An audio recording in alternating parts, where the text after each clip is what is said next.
कीर्ति सिंह। आइए रुक करते हैं फटाफट खबरों की ओर। हरियाली तीज आज मनाई जाएगी। इस दिन पति की लंबी आयु के लिए सुहागिनें व्रत रखेंगी। श्रावण मास के शुक्ल पक्ष की तृतीया को श्रावणी तीज या हरियाली तीज कहते हैं। इस दिन महिलाएं निर्जला व्रत रखकर माता पार्वती और भगवान शिव की पूजा करती हैं। दूसरे दिन सुबह स्नान और पूजा के बाद व्रत पूरा करके पारण करती हैं। मुख्यमंत्री योगी आदित्यनाथ ने केंद्र सरकार के मंत्रियों व सचिवों के पत्रों पर समय से जवाब न दिए जाने पर नाराजगी जताई है। इसके बाद मुख्य सचिव आर.के. तिवारी ने शासन के समस्त अपर मुख्य सचिवों, प्रमुख सचिवों व सचिवों को इस संबंध में पत्र लिखा है। सिख विरोधी दंगों की जांच अंतिम दौर में पहुंच चुकी है। एसआईटी ने 11 मुकदमों की जांच पूरी कर ली है। 9 केस बंद कर दिए गए हैं। जिन केसों की जांच पूरी की गई उसमें से 54 आरोपियों पर गिरफ्तारी की तलवार लटकने लगी है। सभी का सत्यापन भी हो चुका है।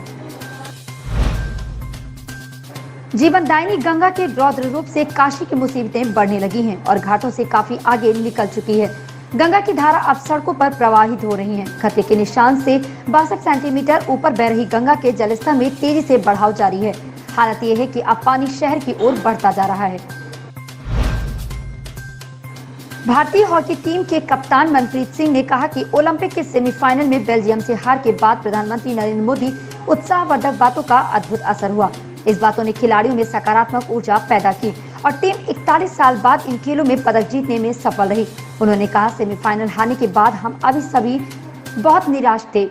तभी कोच ने आकर कहा कि प्रधानमंत्री आप लोगों से बात करना चाहते हैं। उन्होंने कहा, आप सभी ने अच्छा खेला और निराश ना हो, बस अपने खेल और अगले मैच पर ध्यान दें। देश को आप सभी पर गर्व है।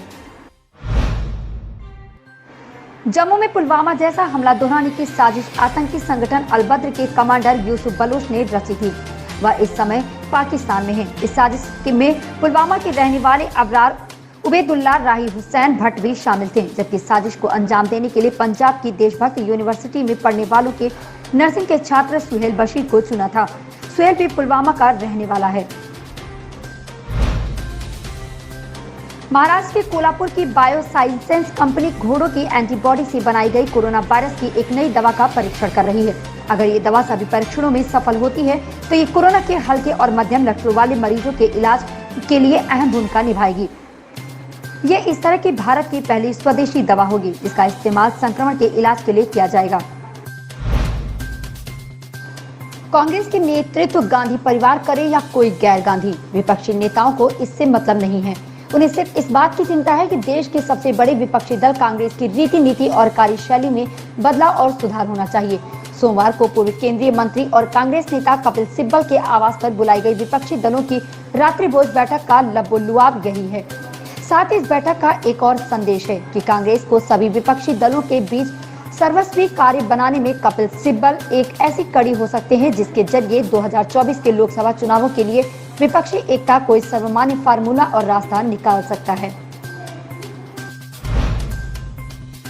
मिश्रित वैश्विक संकेतों के बीच आज सप्ताह के तीसरे कारोबारी यानी दिन बुधवार को शेयर बाजार हरे निशान पर कारोबार खुला। बॉम्बे स्टॉक एक्सचेंज का प्रमुख इंडेक्स सेंसेक्स 141.75 अंक 0.26% ऊपर 54,696.41 के स्तर पर खुला।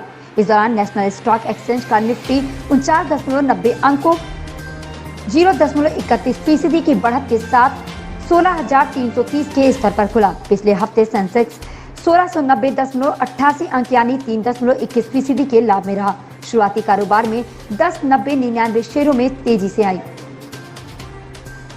760 शेयरों में गिरावट आई और 84 शेयरों में कोई बदलाव नहीं हुआ।